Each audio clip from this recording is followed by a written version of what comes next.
Let's start a new song today. Uh, I'm such a creative person. Let's go to the next Psalm, 92. You probably, if you're reading from the New Living Translation, it will have a heading here that says a song to be sung on the Sabbath day. I don't want to make too much of this, and yet I think I will. And here's why. It's a song to be sung on the Sabbath day. Sabbath, for most people, most Christians today, Sabbath doesn't mean anything. There's a Seventh-day Adventist church denomination that, well, their name has to do with the Sabbath, but I mean, I grew up having Sunday referred to as the Sabbath. Well, it's not. The Sabbath has always been the last day of the week, Saturday. You know the origin of Sabbath. It's from the creation story. After 6 days of creation, on the seventh day, God rested. Now think about it for a minute. Do you think God needs to rest? Well, no.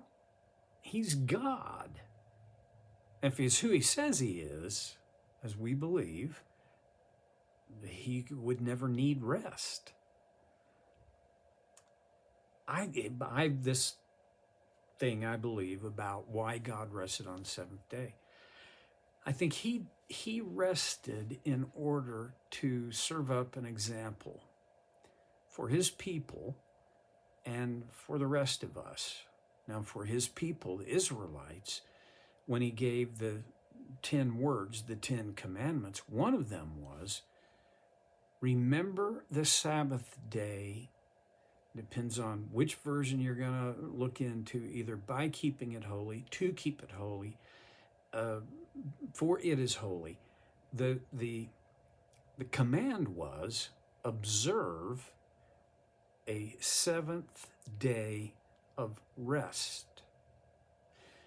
Of course, the Jewish people as a nation, by the time Jesus was on the scene, they had made the Sabbath into bondage for man. And that was, I mean, the rabbis had written their commentaries on the law. That one of them was you can only walk so far on the Sabbath day, no farther than that. You couldn't light a fire. Although that was in the Mosaic law, the Levitical law, you couldn't carry a burden. Work was to cease. Well, by Jesus' day, Israel had lost, I think, I would even say the majority of the meaning in Sabbath keeping. Think about this with me. When God rested on the seventh day, he didn't make it a command that Adam and Eve and all of their families and the families after them and the families after them, he didn't even make it a law for Abraham. It was an example that rest matters. Rest is legitimate. Well,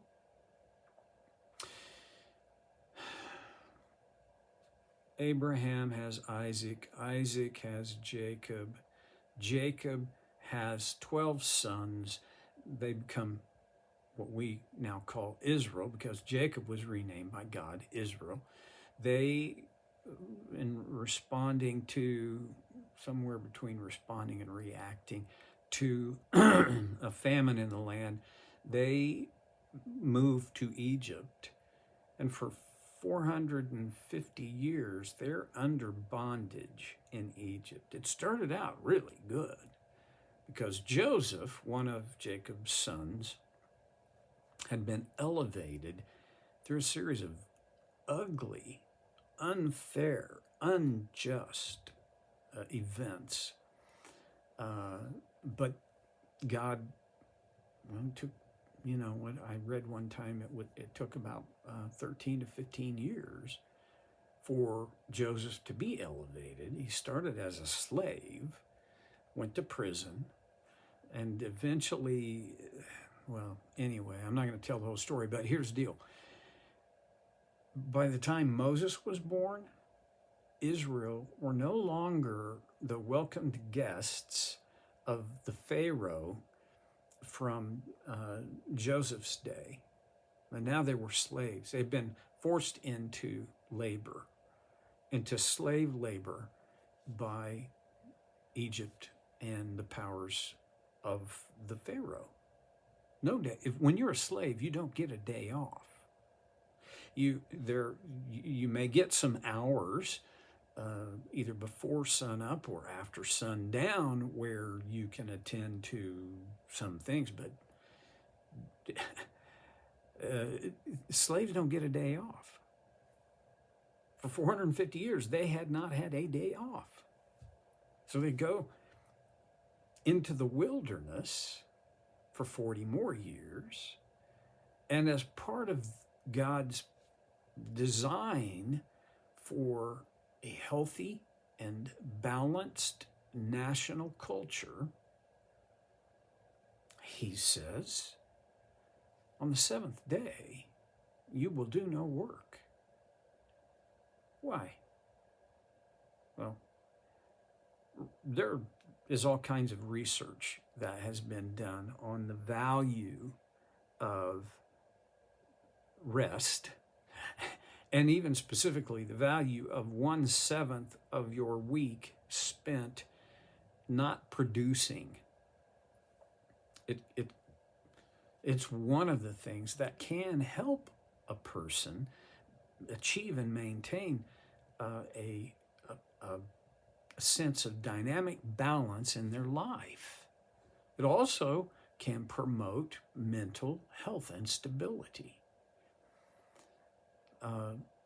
I was raised in a preacher's home because my dad was a preacher all the time I was growing up, and so Sunday was for our family was really not a day of rest. My mom was going to teach Sunday school.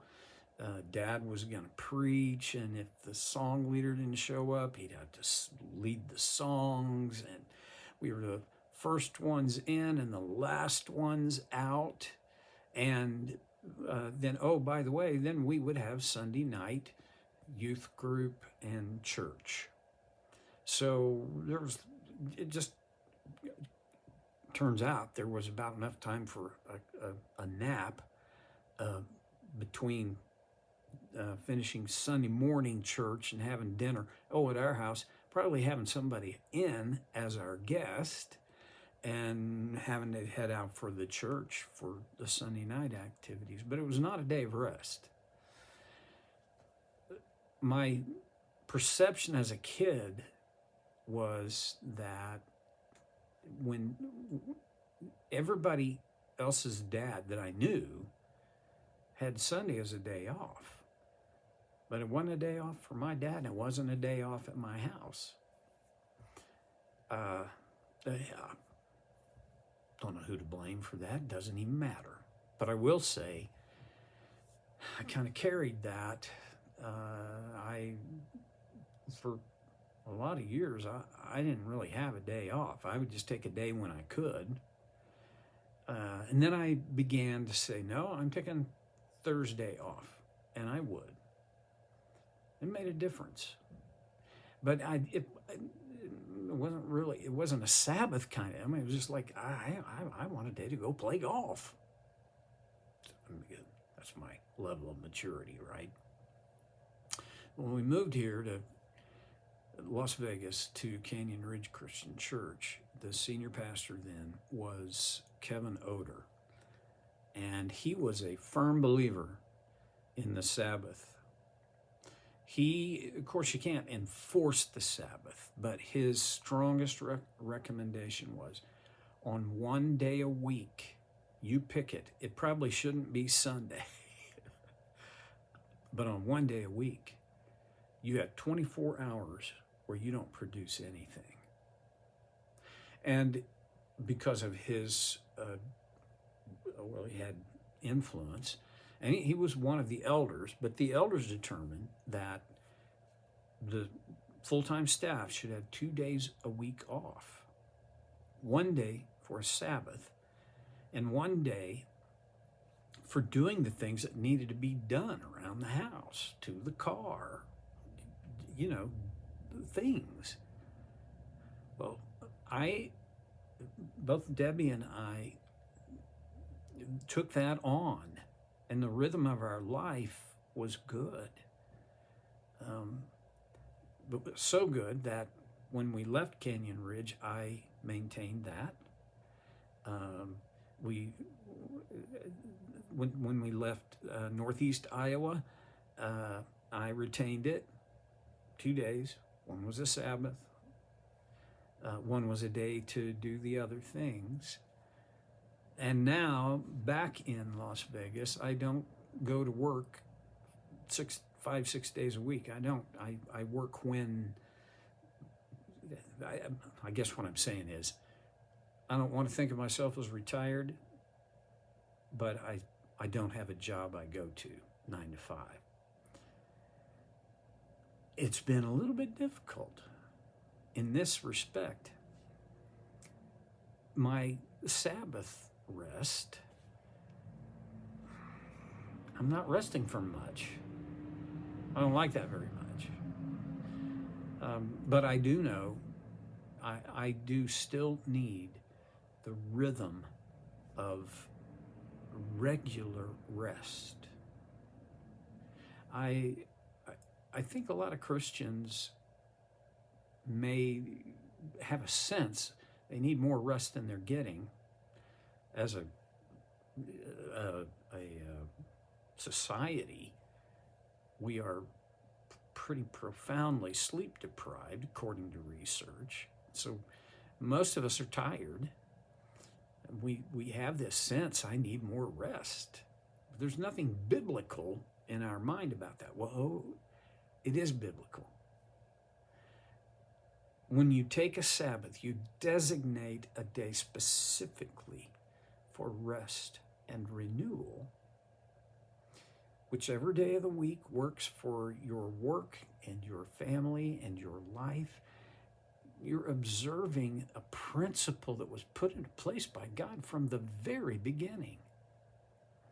And here, which shouldn't surprise any of us, we have a Hebrew, a Jew, writing a poem and saying this is a song to be sung on the Sabbath day. And as we get into this psalm, you'll see it's entirely appropriate for Sabbath, for a day of rest, reflection, and to encounter God.